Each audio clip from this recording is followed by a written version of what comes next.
une chose fondamentale pour vous. Vous voulez briser toutes les limites que vous avez en vous. Et pensez à une limite, une chose qui vous empêche de vendre, qui vous empêche d'être tout ce que vous êtes, d'apporter tout ce que vous pouvez apporter au monde. Pensez à cette chose-là.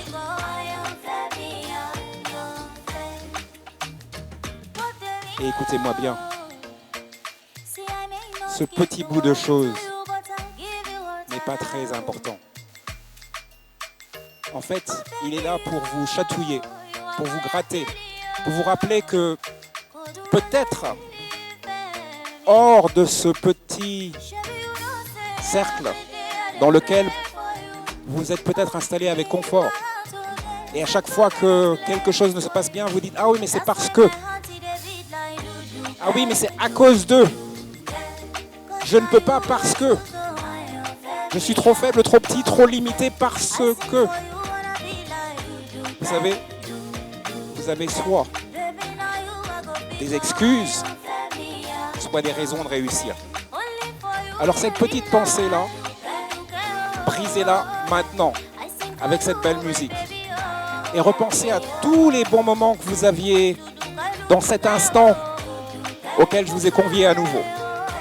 Et réalisez que ce petit problème, cette petite chose qui vous limite, qui vous met dans une zone de confort peut-être, est inconfortable. C'est la chose qui est entre vous et le fait d'être outstanding, le haut de Yeso. Et maintenant, tout doucement, ouvrez les yeux et rappelez-vous que vous êtes tout à fait outstanding, extraordinaire. Alors, comme vous l'a demandé Mohamed, je vais vous demander de faire tout ce que je vous appelle à faire pour pouvoir réellement vous transformer dans les 45 minutes que j'ai avec vous. Nous allons donc passer d'une musique à une autre. Ouvrez les yeux et soyez bien présents avec moi. Ouvrez les yeux et soyez bien présents avec moi. On change de musique. Maintenant, je vais vous inviter à faire comme moi, à profiter de cette belle musique nigériane, à vous lever. Levez-vous tous, levez-vous dans la salle aussi. Levez-vous. Dans la salle, levez-vous, ne faites pas semblant. À distance, levez-vous. Et commencez à bouger, à danser, à vous mettre en condition mentale, spirituelle et physique. On met la musique plus fort.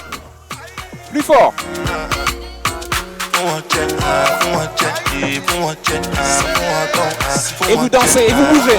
Allez-y. Allez-y,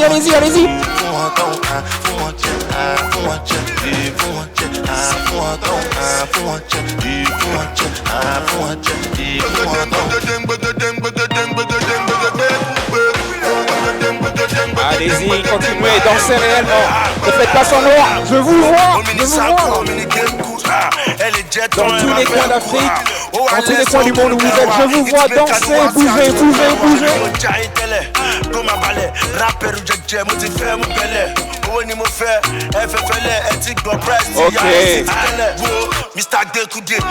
On réduit la musique et on va revenir ensemble sur le contenu. Merci de vous être prêtés au jeu. Alors avant que je commence sur mes slides, je voudrais voir dans le chat tout ce que vous avez ressenti pendant ces moments.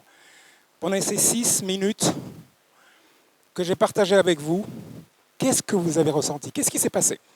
Écrivez-le dans le chat. Écrivez-le dans le chat, c'est pour vous que vous faites l'exercice. Je vous ai d'abord demandé d'aller dans un lieu exceptionnel. Et là, de penser à une pensée limitante que vous avez. La chose qui vous empêche d'être tout ce que vous pouvez être. Je vous ai demandé de jouer le jeu avec moi. Et ensuite, je vous ai amené à travailler sur votre corps en dansant. Quelque chose qui souvent se fait dans une boîte de nuit ou dans une soirée, mais peut-être pas chez vous. Eh bien, si vous voulez changer, si vous voulez être outstanding, travaillez sur ces pensées limitantes.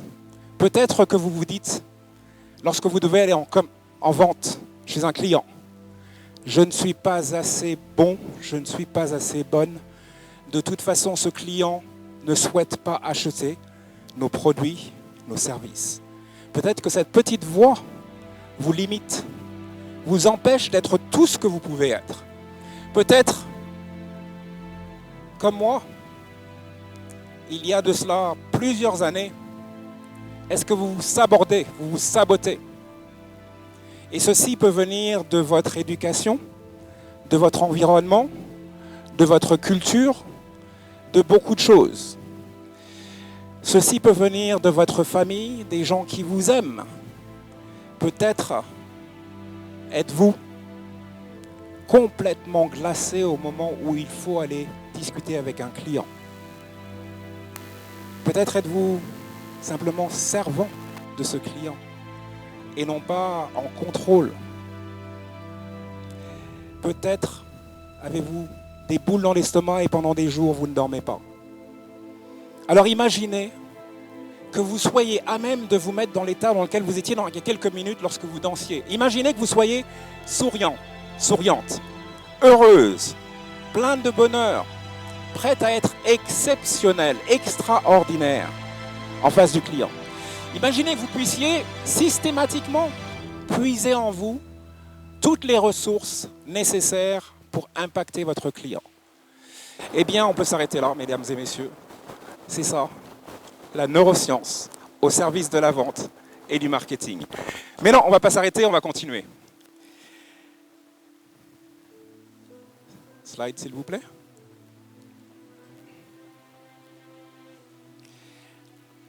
On va commencer par la neurovente.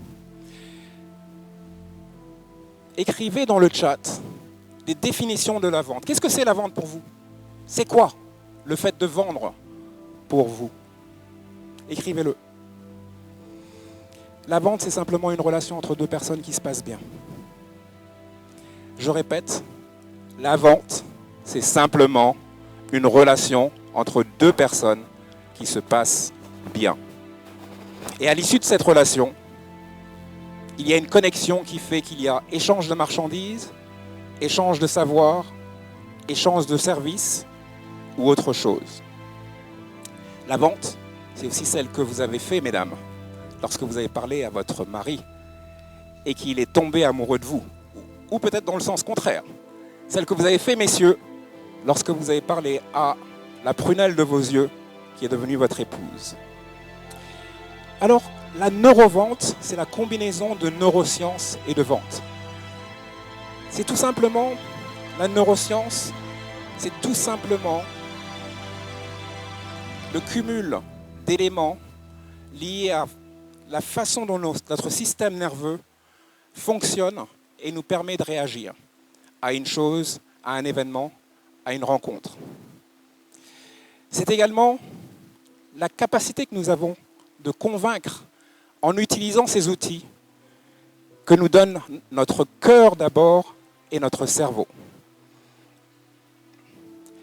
95% de tous les achats se font tout simplement à l'aide de notre subconscient. Donc imaginez la puissance que votre vente peut avoir si vous comprenez comment le subconscient fonctionne. Pour vendre, vous avez besoin de négocier. Vous avez besoin de bons outils de communication. Bien entendu, parler correctement, mais toucher les émotions de vos clients. Mais avant tout, vous avez besoin de comprendre une chose. Tout vendeur, toute personne a deux oreilles et une bouche, dans ce sens-là. Deux oreilles et une bouche. On pense souvent que le vendeur, c'est celui qui parle bien, qui est éloquent, qui n'arrête pas de nous griser avec les mots qu'il utilise ou qu'elle utilise. Eh bien non. Le vendeur qui réussit systématiquement, c'est celui qui a la capacité d'écouter et de comprendre jusqu'au plus profond degré les besoins de ses clients. C'est celui qui a un ressenti qui devient le ressenti de son client. C'est celui qui est positif, bien entendu, qui peut analyser une situation en détail et négocier tel que le client souhaite que la négociation se passe. Et enfin, c'est celui ou celle qui se rend indispensable. Indispensable. Donc 95% de l'acte d'achat, des actes d'achat, se passent au niveau du subconscient. Ce qui veut dire que les mots que vous utilisez n'ont aucun effet sur le client ou très très peu d'effet sur le client. Si vous avez un impact immédiat sur son subconscient, il sera déjà dans un état ouvert où vous pourrez l'influencer, vous pourrez l'inspirer et vous pourrez générer ce qu'on appelle en anglais de l'income. La neurevente, c'est tout simplement le fait de pouvoir analyser ce qui se passe chez mon client. Analyser la façon dont le client réagit à tout ce que je dis, tout ce que je fais. C'est de pouvoir comprendre ce qui va le faire percuter, ce qui va lui permettre de prendre la décision que je veux. C'est de pouvoir également conduire la relation. Celui qui pose les questions, donc 2 oreilles et une bouche, donc si vous posez les questions, vous serez écouté et entendu. Les gens n'ont pas envie d'entendre ce que vous avez à leur dire sur vos produits, sur votre société, sur vous-même. Ce qu'ils veulent savoir avec certitude, c'est que vous les comprenez. Chaque personne humaine a besoin d'être comprise au plus haut degré. Et donc la neurevente, c'est ça, c'est le fait d'avoir la capacité d'analyser une situation, de comprendre dans quel état mental, spirituel et physique se trouve votre client, de vous adapter à cet état mental, spirituel et physique, de poser bien entendu les bonnes questions, et d'avoir une synchronicité avec votre client, d'être en lien spirituel, mental et physique avec votre client, comme je l'ai dit. Parce que pour avoir cet impact, mesdames et messieurs, vous n'avez que 4 à 8 secondes. Après cela, des barrières mentales, psychologiques se forment et la personne peut ne pas acheter. L'autre jour, j'allais chez le boulanger et je rentre dans une boulangerie dans une belle ville africaine qui s'appelle Dakar. Très très belle boulangerie, très connue de la place. Et je vais à un comptoir et je prends un jus d'orange. Et je vais à l'autre comptoir et je prends des croissants, des cakes et des gâteaux. Et puis ensuite je dis, j'ai pris un jus d'orange, la vendeuse va de l'autre côté et elle me dit, elle recommande mon jus d'orange. 2 commandes. Problème de communication. Je suis le client. Quelques instants plus tard, ils veulent me facturer 2 jus d'orange. Je dis non, j'en ai pris qu'un. Pourquoi 2? Eh bien, vous avez commandé un jus d'orange et moi aussi, dit la vendeuse. C'est de votre faute. Je suis vraiment surpris de la réaction de la vendeuse. Et les autres vendeuses s'y mettent également. Et je me sens mal dans cette boulangerie de Dakar. Croyez-vous que j'y retourne? Depuis, j'y suis peut-être retourné une fois. Cet événement s'est passé il y a 1 an. La vente, mesdames et messieurs, c'est la capacité que vous avez d'écouter le client, de vous mettre à la place de ce client, d'analyser la situation, de comprendre la situation, de demander pardon éventuellement si vous avez dit un mot mal placé. Et puis ensuite, en synchronicité avec le client, de faire des affaires et qu'il revienne systématiquement dans votre magasin, dans votre société, à vous, en ligne, peu importe la façon dont vous vendez. La neurevente, c'est cela. C'est de comprendre comment votre client est câblé mentalement, spirituellement et physiquement, comment son cerveau fonctionne pour pouvoir l'impacter. Alors, si la vente est essentielle pour l'entreprise, le marketing, c'est ce qui permet à la vente d'être réalisée. Et le marketing digital, vous aurez les plus grands experts qui vont en parler. Je ne rentrerai donc pas dans cela, mais dans quelques définitions simplement. Le neuromarketing, c'est la science de la neuroscience, donc la façon dont fonctionne le cerveau à nouveau, qui est mise en place pour le marketing. Une image pour moi, la vente, c'est le moteur de votre voiture et le marketing, c'est la caisse, la carrosserie, les sièges et l'ensemble de la coque qui vous permet d'avancer. Alors le neuromarketing prend en compte un certain nombre de choses. Il prend en compte l'environnement. Il prend en compte les couleurs auxquelles vous allez réagir. Il prend en compte le pouvoir de l'inconscient. Les décisions se font dans l'inconscient. Vous voyez quelque chose et vous l'aimez automatiquement. Vous voyez quelqu'un de souriant et vous appréciez la personne. Vous voyez quelqu'un qui a de l'énergie et vous êtes en phase avec cette énergie. Il prend aussi en compte le fait extrêmement important qu'il faut que les clients aient une certaine certitude pour pouvoir faire un acte d'achat. Et donc, il leur donne un sentiment d'urgence, un sentiment de manque. Si je n'ai pas quelque chose, j'en ai besoin. Il tient compte de la psychologie humaine. Il utilise tous les sens et bien d'autres choses, notamment le comportement humain. 3 choses essentielles pour le marketing, le neuromarketing.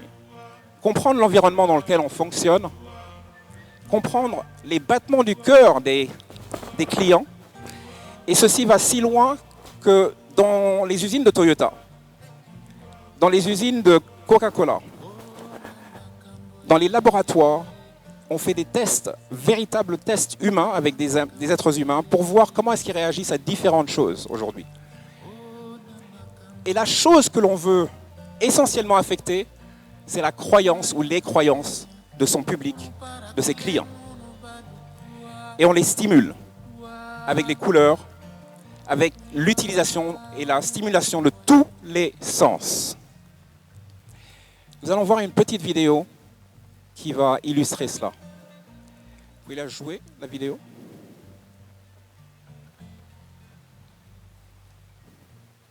Cliquez en bas.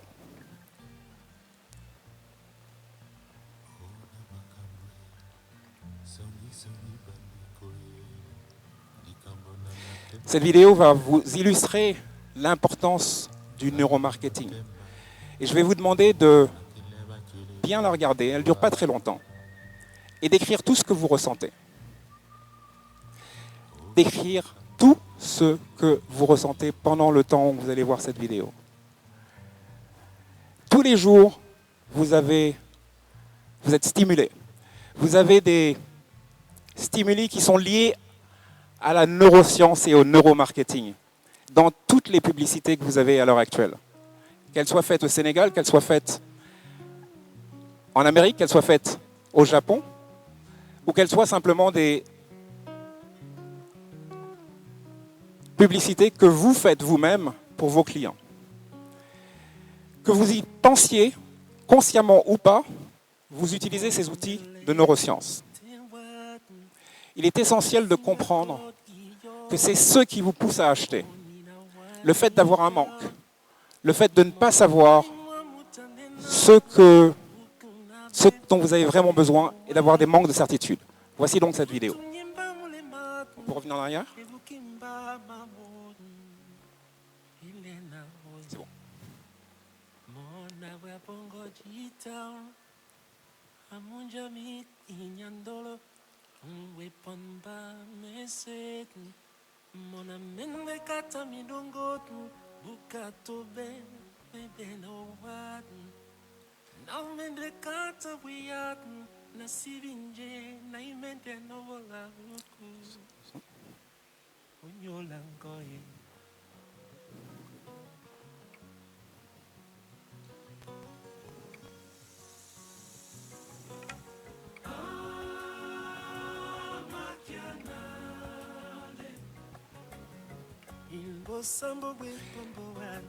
Il y a en quelques secondes, dans cette vidéo, je vais vous la décrire, il y a en quelques secondes des actes de séduction, un lien au produit bien sûr, mais une connexion humaine entre 2 personnes absolument exceptionnelles.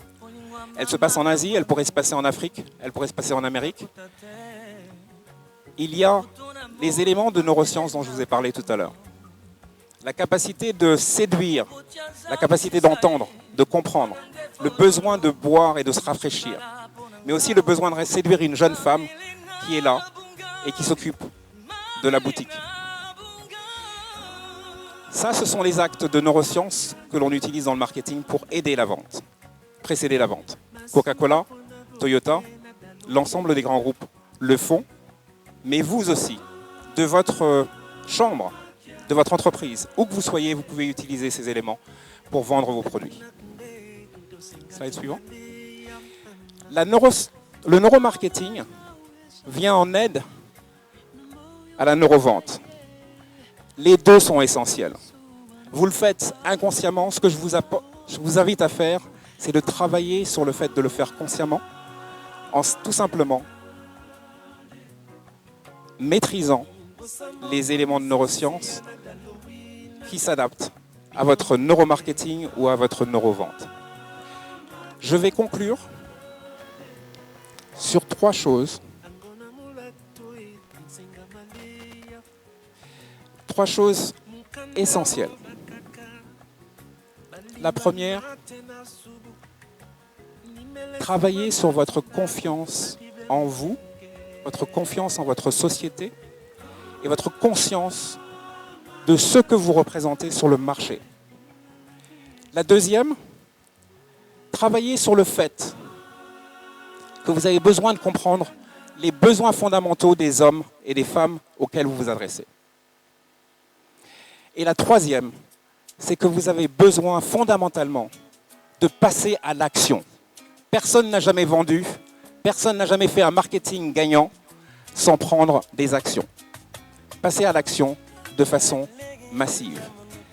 Sur ce, je vais conclure. Je vais vous demander d'écrire tout simplement ce que vous avez ressenti, ce que vous avez appris dans le chat.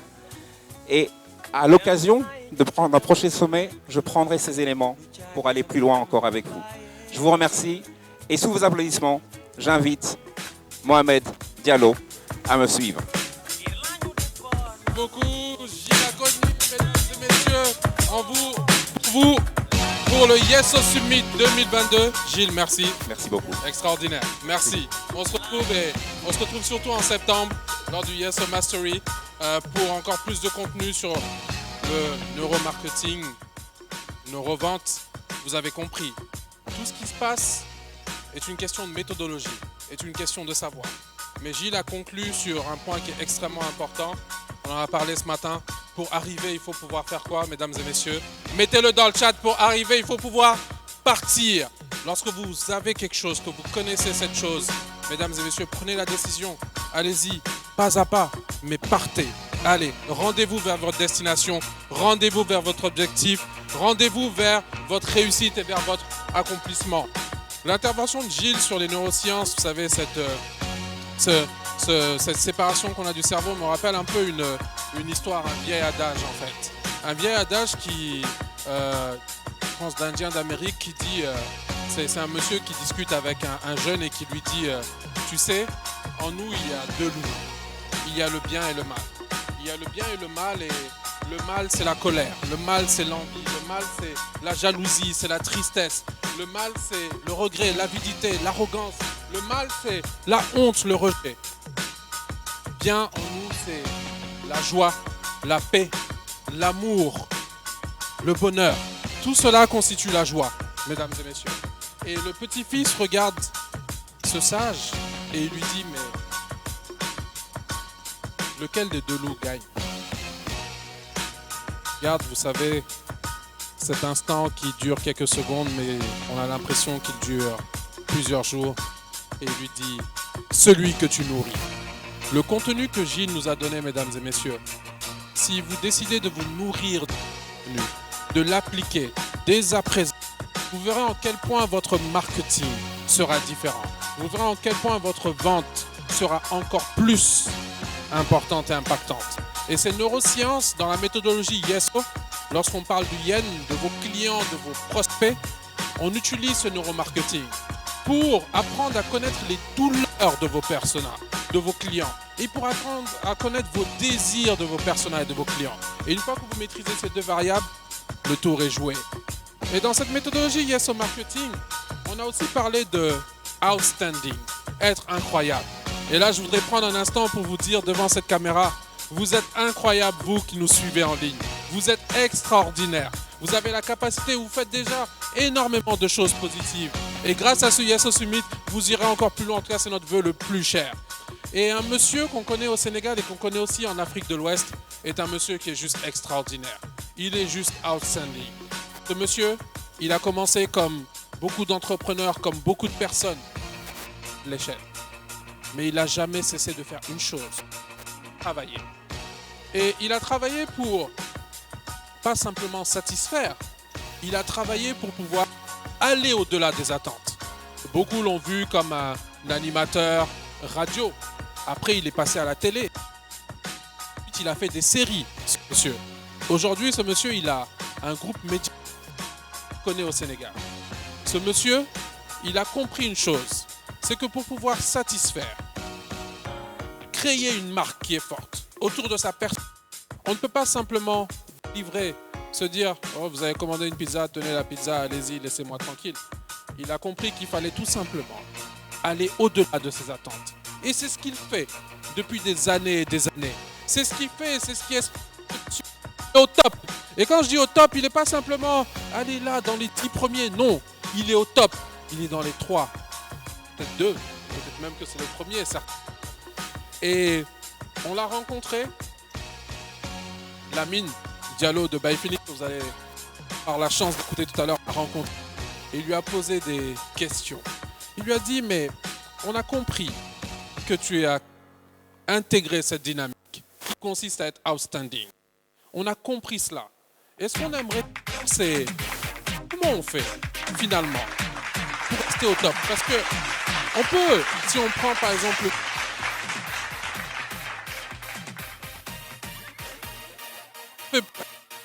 3, 4, 6, on fait pour pouvoir on monte et on est extraordinaire, on va encore beaucoup plus loin. Et Lamine lui a posé ces questions. Et dans quelques instants, par cet échange avec Lamine, vous allez voir ce que il a donné comme information. Et je vous invite avant de l'écouter, déjà, je vous avais demandé de prendre une bouteille d'eau. Prenez de l'eau, rafraîchissez-vous. On a écouté beaucoup d'informations depuis ce matin. Prenez de l'eau, ça vous fera du bien. J'espère que vous avez déjà rempli votre bloc-notes ou votre ordinateur de plein de notes. Et là, vous allez encore plus le faire. Dans quelques instants, on va vous partager ce contenu exclusif. En général, on les invite face à la télé, ils parlent de différents sujets. Mais très peu de personnes leur demandent de s'asseoir et de leur demander cela. Partager leurs leçons de leadership en fin de compte. Parce qu'ils sont, nous tous, en tant que dirigeants dans les entreprises, découvrent des secrets qui leur permettent d'avancer. Et vous vous demandez bien qui est ce monsieur parce que je ne vous l'ai pas encore dit. Vous le saurez dans quelques instants. Il est juste à quelques secondes d'intervenir au Yes au Summit. Et il va intervenir sur une thématique qui est la suivante. Comment rester top pendant des années et des années? Comment on fait pour rester au top pendant des années? Lamine l'a rencontré. Ce monsieur, c'est DJ Boops. DJ Boops, mesdames et messieurs, sous vos applaudissements.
Bonjour tout le monde, rebonjour et bienvenue à ce Yeso Summit 2022. Comme nous vous l'avions promis, nous accueillons des speakers internationaux, des speakers exceptionnels. Et aujourd'hui, c'est avec un énorme plaisir que j'aurai à interviewer un grand monsieur qui a fait de très belles choses au niveau des médias, au niveau du cinéma au Sénégal. Je veux bien entendu parler de monsieur Didier Boubs. Monsieur Boubacar, comment allez-vous? Très bien, très bien. Alors, je vous appelle comment? Boubacar, Boubs, It's the Didier same. Boubs. Boubacar Diallo, DJ Boubs, it's the same. Et d'ailleurs, on va enchaîner comme ça. D'où est-ce que tu es venu cette fibre sur les médias? Parle-nous un peu de toi, de ton parcours. Moi, je suis passionné des médias.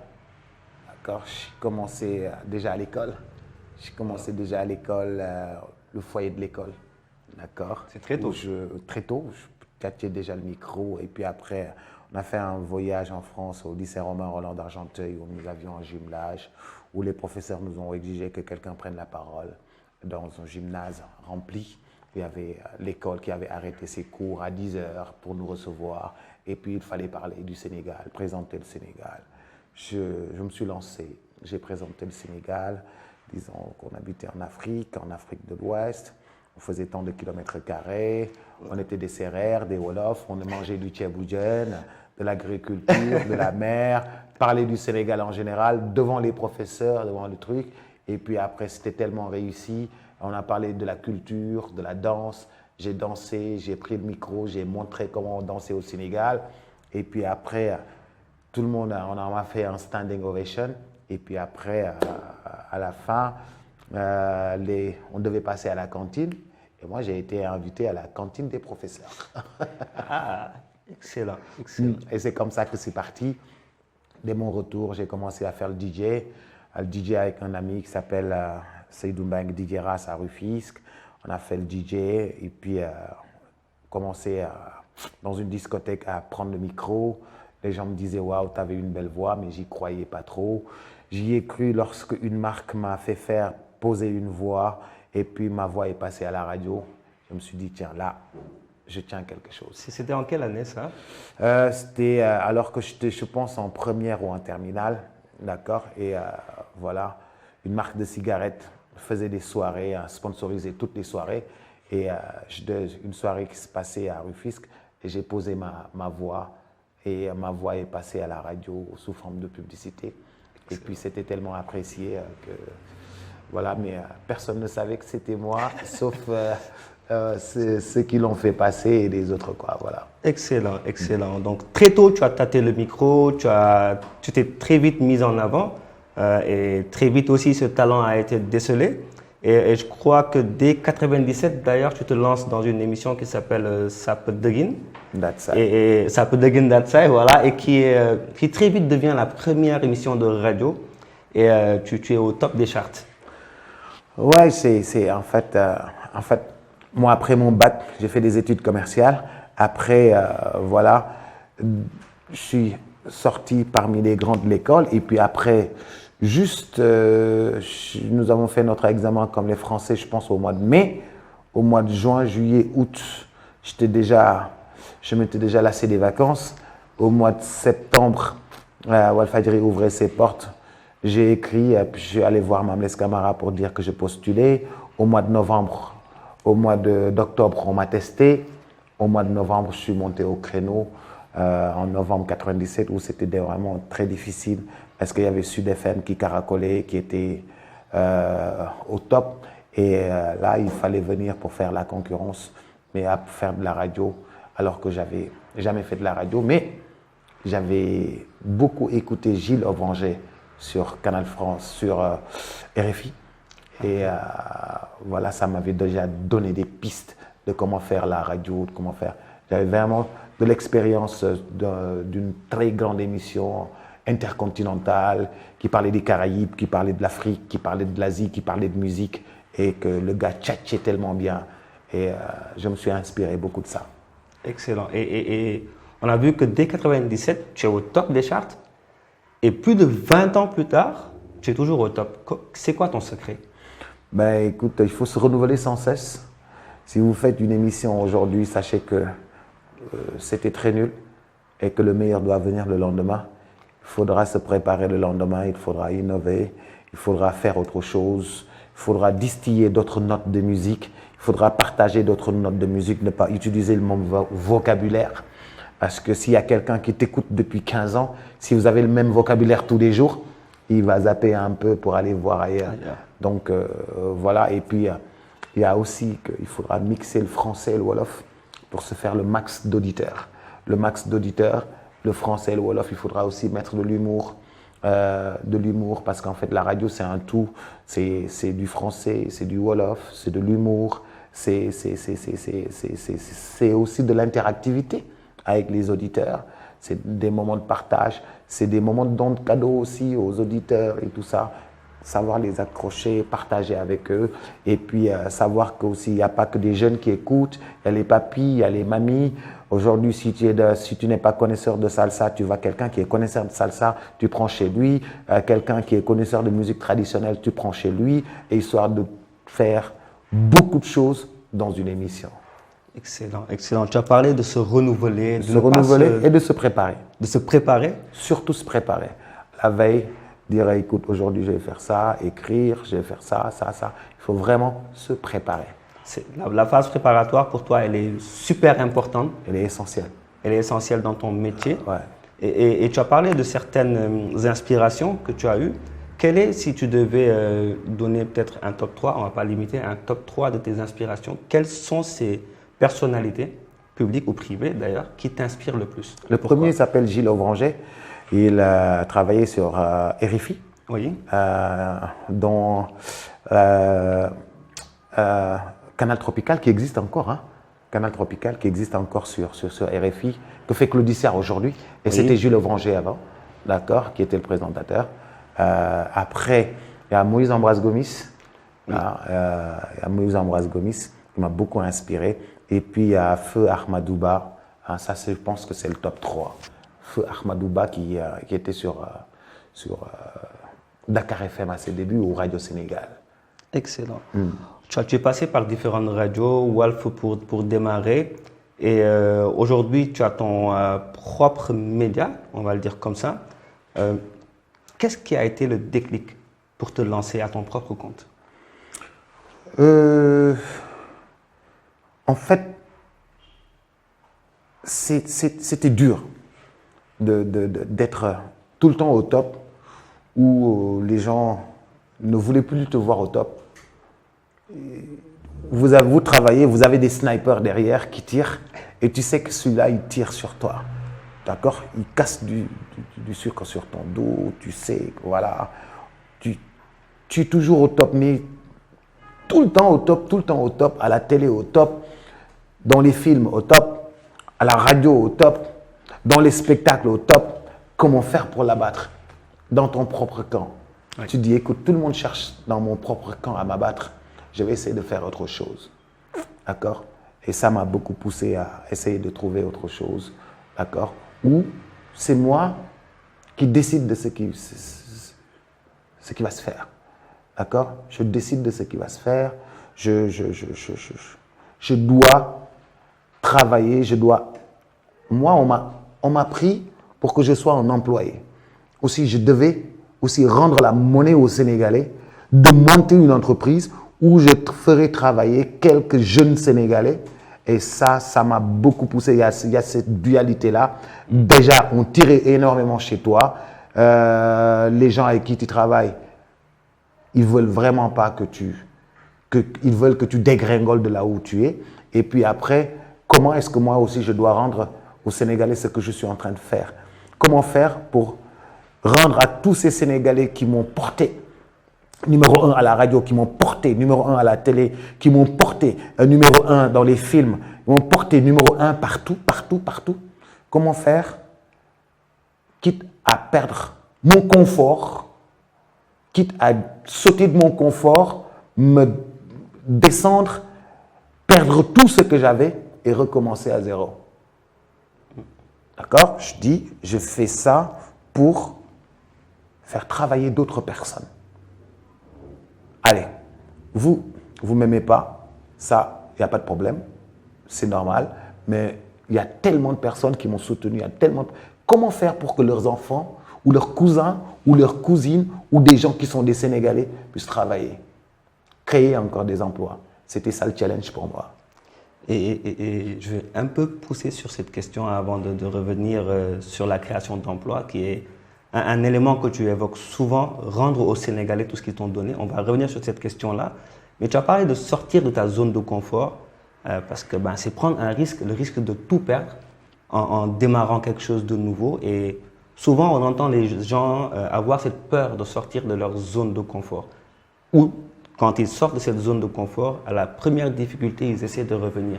Combien de temps ça t'a pris, toi, dans cette réflexion de mettre en place ton propre média? Combien de temps est-ce que cette réflexion a pris dans ta tête de l'idéation à la matérialisation finale? La première chose, c'est que partout où je passais, en fait, moi, je suis en contact direct avec les populations. Tout le temps en contact direct avec les populations. Moi, quand je suis quelque part, tu vois, quand je travaille quelque part, il y a beaucoup de monde autour. Quand je travaille dans cet immeuble, d'accord, si vous sortez, vous voyez beaucoup de monde autour de l'immeuble qui me cherche. D'accord, donc je suis tout le temps en contact direct. Les gens ont des besoins. Et puis après, quand tu règles leurs besoins, ils te disent « Yal na nga am sa radio bob, yal na nga am sa télé bob ». Ils prient pour que toi, tu aies ta chaîne de télé. Ils prient encore pour que tu aies ta chaîne de radio. Ils savent que demain, si tu as ta télé ou ta radio, tu pourras encore les aider. Faire plus. Faire plus. Et ça me faisait toujours tilt. Tilt. Ça me faisait ting, comme un message qui arrive. Ting, comme un message qui arrive. Ting, comme un message qui arrive. Je dis, écoute, les gens me parlent beaucoup. J'ai commencé à réfléchir à ça. D'accord? Parce que demain, je dois aussi poser quelque chose. Et puis, je vois une dame, je l'aide. Je dis, ouais, mon fils, il a fait caméraman, il a fait son. D'accord? Je le prends, je l'amène, on ne le prend pas. Je lui dis, écoute, peut-être qu'un jour, j'aurai la chance de faire quelque chose avec lui. Mais là, je ne suis pas le propriétaire, je ne peux pas prendre. Et ça me travaillait tellement de voir des jeunes qui ont fait leur formation, qui ne pouvaient pas avoir leur boulot et tout. Donc, je dois faire quelque chose. Et aujourd'hui, je me retrouve avec 100 et quelques personnes autour de moi, qui travaillent avec moi, fier de prendre quelques caméramans, de prendre des preneurs de son, de travailler avec des jeunes journalistes qui sortent d'école et tout ça. Vous êtes au CESTI, vous êtes en 3e ou 4e année, vous en année de licence, vous terminez. Qu'est-ce que je vais faire? D'accord, à la radio ou à la télé, les gens qui n'ont pas de formation sont là-bas et occupent les places. Comment est-ce que je vais faire? Je dis, écoute, je vais aller au CESTI, je vais voir tous les premiers, tous les deuxièmes, tous les troisièmes, je vais les recruter. Voilà, c'est comme ça un peu. Mais c'est venu parce que les gens me l'ont dit, me l'ont répété. Et je dis, maintenant, je pense qu'il est temps. Allez, j'ai commencé à garder de l'argent, à garder de l'argent, à garder de l'argent, à garder de l'argent. Et puis après, à trouver des partenaires pour pouvoir faire ça. Excellent. Et on le sent dans ton discours, cette passion pour les médias, mais surtout cette réelle envie de rendre aux Sénégalais tout ce qu'ils t'ont donné et d'aider surtout le Sénégal à aller de l'avant. Et c'est quelque chose qui est très louable, mais on se demande d'où vient cette fibre patriotique de DJ Boubs, au-delà du fait que il y a beaucoup de gens qui t'entourent, beaucoup de gens qui prient pour toi. Mais au-delà, on sent que c'est comme un devoir pour toi de rendre aux Sénégalais. C'est un devoir, mais écoutez, vous arrivez à la radio, vous faites 6 mois de radio, novembre, ok, novembre, 97, novembre, décembre, janvier, février, mars, avril, vous êtes numéro 1 au Sénégal. C'est que ces gens-là t'ont aimé. Oui. Le sondeur, il est venu chez eux, il leur a dit, vous aimez qui? Ils disent, j'aime Boubs. En premier. En deuxième, vous aimez qui? En troisième, vous aimez qui? D'accord. Ok, vous écoutez qui? J'écoute Boubs. En premier, vous écoutez qui? J'écoute Boubs. En deuxième, vous écoutez qui? En troisième, vous écoutez qui? D'accord. Ces gens-là m'ont aimé. Et ça, c'est quelque chose pour moi. Mais des gens ont fait 25 ans de radio ou 20 ans de radio, n'ont jamais eu ça. Et moi, ça, je le comprends et je le ressens. Moi, je le ressens quand je marche dans la rue, cet amour que les gens me donnent.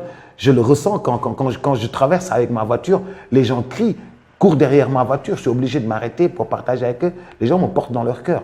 Donc, je dois rendre ça au Sénégal. Quand j'arrive quelque part où il y a un spectacle, j'ai un spectacle avant le spectacle. J'ai un spectacle où je m'enlace avec tout le monde, je discute avec tout le monde, j'échange avec tout le monde d'abord avant de faire mon spectacle. Parce que ces gens-là, ils disent, je vais prendre la photo, je vais partager avec toi, je t'aime tellement, c'est la première fois que je te vois, je suis ému, des gens qui pleurent et tout ça. Donc tout cela fait que moi, je leur dois quelque chose. Je sens que je dois quelque chose aux Sénégalais et je dois le leur rendre en montant une radio, en diffusant cette joie, en partageant cet amour avec eux. Et puis, voilà. Et ça ne doit pas être facile. Tu es un être humain comme nous tous, donc tu as des jours où tu ne te sens pas bien, des jours où tu es off. Comment tu fais justement un jour sans? Tu dois quand même être là pour ces populations, devoir leur répondre, être le plus cordial, le plus amical possible. Parce que Boops, naturellement, est comme ça. Il y a les jours off. Comment tu fais? Il n'y a pas de jour off. Il n'y a pas de jour off chez toi. Il n'y a pas de jour off. Tous les jours. Moi, je suis un guichet automatique de joie. Moi, dans le Gap, tu viens, tu mets ton code, tu reçois de la joie, tu reçois, tu dis joie, ça arrive, bonne humeur, ça vient. Tu viens au Gap, tu mets ta carte, Boops, tac, tac, tac, tac, tac, tac, tu mets ton code, joie, bonheur, je diffuse. Je diffuse. Tout le temps, c'est de la joie. Tout le temps, c'est beaucoup de bonne humeur. Je ne m'énerve jamais. Ça n'arrive pas. Ça n'arrive pas. On peut essayer de me pousser, de trucs, mais je garde toujours mon calme. Toujours un calme olympien. Je gère les choses dans la rigueur, dans l'organisation. Mais moi, je suis un diffuseur automatique de joie. Excellent. Et pourtant, il a dû y avoir des moments où tu as eu des déceptions, peut-être dans le cadre du travail, des gens qui te mettent des bâtons dans les roues, comme tu as dit, ou qui ne t'aiment pas. Comment tu fais pour te relever de ces déceptions-là? Le prophète Mohammed, paix et salut sur lui, à la Mecque, il n'était pas aimé par tout le monde. Oui. Je n'ai pas la prétention d'être aimé par tout le monde. Mais quand ça arrive, tu sais qu'il ne t'aime pas, mais tu gères. Tu gères, tu fais avec. Mais sans le lui rendre. Il ne faut pas le lui rendre. C'est parce qu'il a vu en toi quelque chose qu'il aimerait avoir. Il ne l'a pas, donc il est offusqué, il est offensé dans son fort intérieur. Moi, je voulais être comme lui, je voulais avoir ce qu'il n'a pas, je voulais, j'ai pas eu, donc, mais il ne faut pas lui en vouloir. Et le prophète Mohammed, paix et salut sur lui, n'en a pas voulu aux gens de la Mecque. C'est vrai. Il les a pardonnés. Donc, c'est ça. Il faut ouvrir le cœur aux autres, il faut les pardonner, il ne faut pas leur en vouloir. Aimer tout le monde. Aimer tout le monde. Être là pour tout le monde. Servir. Distribuer de la joie, de la bonne humeur, de manière automatique, quel que soit son mood. Ouais. Et ça transpire sur ton visage et ça transpire dans toutes tes communications. Et on va revenir peut-être sur justement toutes ces actions que tu as eu à poser, toutes ces nouveautés. On le dit, depuis plus de 20 ans, Boops innove. Boops est sur 10 000 chantiers, mais chaque fois, c'est quelque chose de nouveau qu'on voit. On l'a vu avec Millennium Star, on l'a vu avec Un Café Avec, on l'a vu aujourd'hui avec E-Media. C'est quoi les prochains challenges DJ Boops? Le prochain challenge, c'est qu'en fait, il y a des choses qui se font à travers le monde qu'on n'a pas encore explorées, nous, qu'on n'a pas encore fait, qui se font de bien, oui. De bien, des fois qui ne riment pas à notre culture. Comment les tropicaliser? Et quand tu fais une émission, il faut la tropicaliser. Quand tu la vois ailleurs, quand tu la sens ailleurs, quand tu la vois en Asie, en Europe, ça, il faut la tropicaliser. Tu ne peux pas l'importer directement. Tu vois, quand tu fais dans un show à l'américaine, on parle de sexe, on parle de tout. Nous, on n'a pas le droit. Donc, il faudra la tropicaliser. Il y a certaines choses qu'il faudra enlever, qu'il faudra truc et tout ça. Excellent. Et c'est vrai qu'on a ce besoin d'adaptation des contenus à nos réalités et à nos cultures locales. Et dans ça, je note aussi que tu parlais de give back au Sénégal, donc redonner aux Sénégalais tout ce qu'ils t'ont donné. Est-ce que dans tes projets, il y a ce projet lié à l'éducation, à la mise en place d'une école de formation qui pourrait aider justement des Sénégalais à devenir demain des DJ Boops? Absolument, il faut le faire. Absolument, c'est un gros projet, c'est un gros chantier, mais il faut le faire. Parce que si on ne le fait pas, demain, qu'est-ce qu'on aura légué aux autres? il faut permettre à des jeunes, à des gens de pouvoir se former. Aujourd'hui, combien de personnes, à travers les réseaux, font de la télé, ont leur page, font des trucs sans avoir le minimum de formation. C'est vrai. Si on peut les récupérer, les former un tout petit peu, et puis... Tu es prêt à récupérer ces personnes-là et à les former? mais il faut le faire. C'est un message qui est lancé en direct. Hein? Mais il faut le faire. Il faut le faire. Ils ont tous des pages, ils s'expriment, Oui. ils disent des choses. Alors, même moi, je n'ai pas fait d'école de journalisme, mais j'ai de l'expérience à côté des journalistes. C'est vrai. Qui fait que il y a des choses que je peux faire, il y a des choses que je ne peux pas faire, il y a des choses que je sais faire, il y a des choses que je ne sais pas faire. Et quand je ne sais pas faire, je dis je ne sais pas faire. Ça, je ne sais pas faire. Mais il faut que tous canaliser cette énergie-là qui est sur les réseaux et qui vient du Sénégal et qui va à travers le monde, qui se dit en Wolof, ils disent des choses. Ils ont des choses à dire, les jeunes. Ils ont des choses à dire. Mais voilà, ça va un peu dans tous les sens. Si ça peut s'organiser en mieux, si les gens peuvent être formés.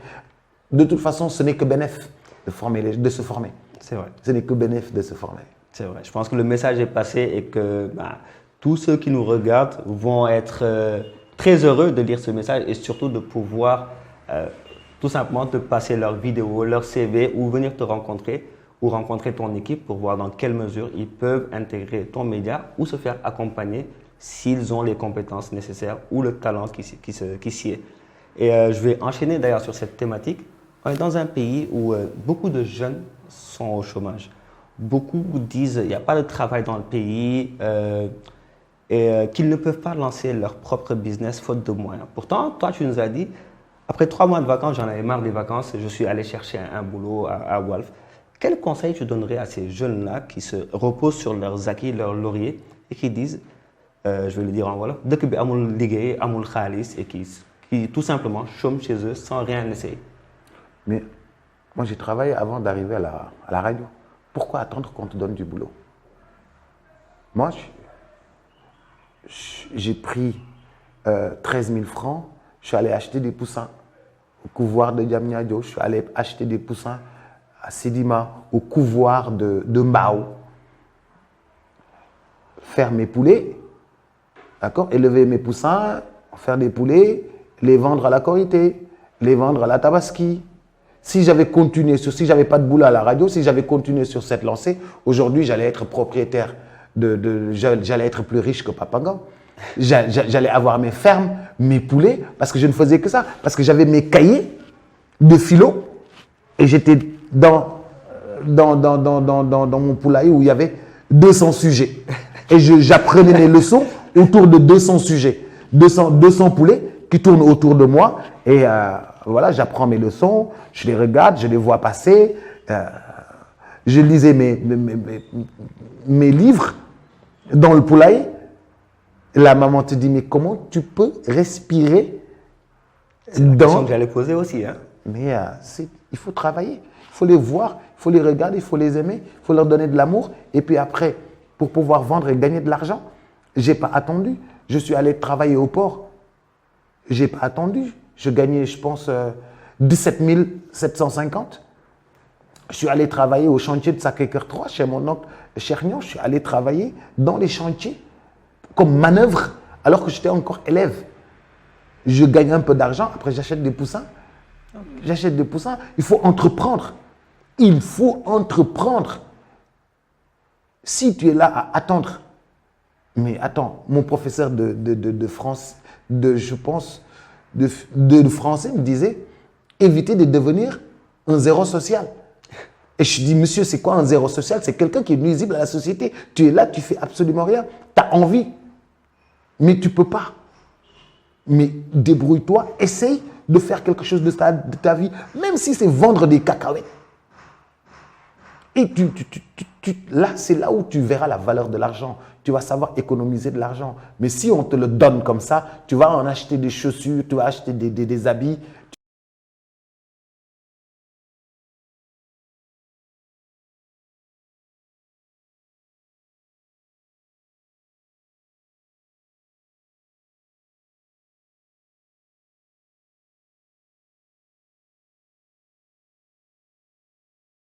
pas de prendre quelqu'un, de l'amener en studio.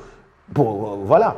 Mais aujourd'hui, chacun est en train d'entreprendre. Et demain, par exemple, durant la période Covid, on s'est dit, tous ces jeunes entrepreneurs qui sont des chanteurs, qui ont eu au moins un tube ou une cassette, qui n'ont plus d'espace d'expression, on va leur donner de l'argent. On leur a tous donné de l'argent. Même parce que c'était la période où ils ne pouvaient pas travailler. Et là, ils ont été reconnus par l'État. Donc, il faut entreprendre. Moi, en tout cas, j'y crois fermement. Et je vois des jeunes Sénégalais qui récupèrent ici, qui vont vendre ici, qui vont revendre ici, qui ont de l'argent. C'est possible. Et beaucoup de ces jeunes, justement, s'identifient à toi. Ceux qui osent entreprendre, ils vont avoir comme mentor ou comme personne qu'ils vont identifier comme success story, DJ Boops. Est-ce que c'est dû à ton parcours? Est-ce que tu penses que c'est dû à justement ces prises de parole que tu as sur les différents médias pour inciter les jeunes à oser à aller de l'avant? Ou justement, c'est tout simplement dû au fait qu'ils sont fans de Boops? Non, je leur parle. Moi, je parle aux jeunes. Moi, je ne suis pas quelqu'un qui vient, qui prend énormément d'argent chez les jeunes et puis après, je m'en vais. Non. Je leur parle. Je leur tiens un discours. Je dis, vous êtes jeunes. La maman a vendu 5 bagues pour tes études, 5 bagues en or pour tes études, pour te payer tes études. Mais mon gars, il faut que tu fasses quelque chose là. Et mon gars, arrête de dormir. Lève-toi le matin, 50 francs de café Touba, ça te suffit. Maintenant, va voir ce que tu peux faire. Nous, on est passé par Koloban. On a pris nos pantalons et nos chaussures. On les a vendus pour pouvoir faire autre chose. Parce que ces jeunes, il faut leur dire, à tous ces jeunes Sénégalais, il faut leur dire de faire quelque chose. Il faut leur faire comprendre qu'ils doivent faire quelque chose de leur vie. Il y va de leur vie et c'est de l'existentialisme même. C'est de l'existentialisme même. Et ça, il faut des personnes pour le leur dire, leur faire comprendre, les pousser à bout. Allez les gars, allez-y, faites quelque chose. Ouais, c'est bien ça. Oh, t'as fait ça. Écoute, c'est pas mon domaine, mais je vais te mettre en rapport avec quelqu'un qui va t'aider. Mais en tout cas, moi, je mets ça sur la table. Vas-y. Et tu laisses les gens se débrouiller. Après, petit à petit, 10 ans, 5 ans plus tard, tu vois, tiens, il est à l'aise, il dit qu'il va se marier là. Ah. Et tout à l'heure, en backstage, tu nous partageais le fait de toujours motiver, toujours donner du courage et aider les gens à aller de l'avant. On le retrouve encore ici, cette propension à motiver, à aller de l'avant. C'est d'ailleurs l'esprit de c'est le slogan de Baye, c'est Yeso, aller de l'avant. Yes. Et on le retrouve très exactement dans tes propos. Et je trouve qu'au Sénégal, on en a très peu de gens qui vont motiver et pousser les gens à réussir. En fait, aujourd'hui, dans nos éducations, dans nos formations, on ne nous encourage pas à aller de l'avant. Dans la vie, on ne nous encourage pas à aller de l'avant. Tout autour de nous est hostile. Les cousins, les frères, partout on te regarde, on attend ton échec. Partout on te regarde, on attend ton échec. Chacun te regarde, ouais, il va se casser la gueule bientôt. Tiens, vous allez voir, il va se casser la gueule bientôt. Tiens, il ne va pas faire 1 an. Tiens, il ne va pas faire 2 ans. Et si on disait qu'on l'accompagnait, s'il réussit, c'est la réussite de toute une jeunesse. S'il réussit, c'est la réussite de toute une génération. En fait, tout est hostile chez nous. Mon ami Charlie Rimsek disait que Café avec, ce film a été réalisé dans un contexte africain difficile. Ça veut dire qu'on n'a pas assez d'argent, mais on a fait un film. On n'a pas assez de moyens, mais on a fait un film. On n'a pas assez de moyens, mais on s'est débrouillé sans avoir les moyens. Quelques sponsors nous ont accompagnés. Personne ne nous a payé 100 millions, à part Orange. Personne ne nous a payé 100 millions. Et on en a fait 3 ou 4 saisons dans un contexte africain difficile où tout est hostile autour de toi. où tu fais un film, les imams tirent sur toi, où tu fais un film, la société tire sur toi, il est en train de nous pervertir. Qu'est-ce qu'on gagne aujourd'hui? Après un café avec, on gagne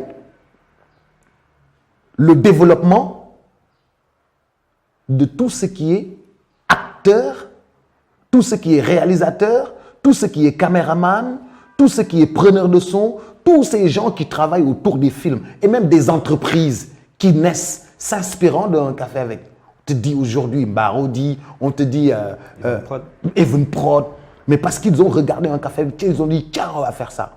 Et alors nous, on est des précurseurs. On tire la société vers le haut.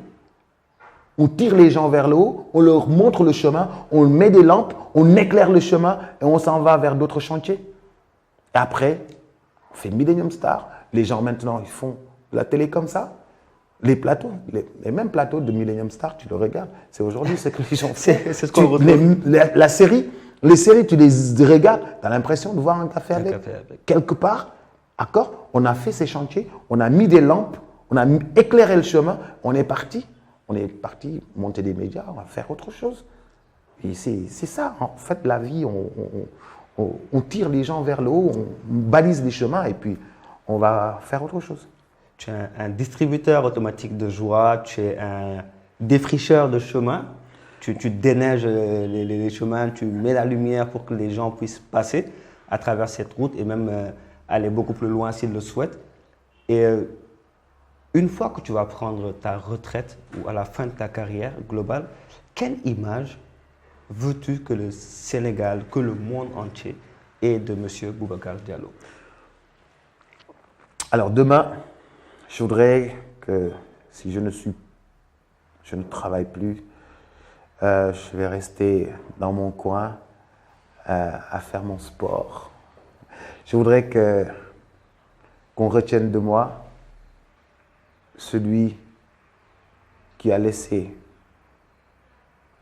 l'école où tout le monde peut s'abreuver,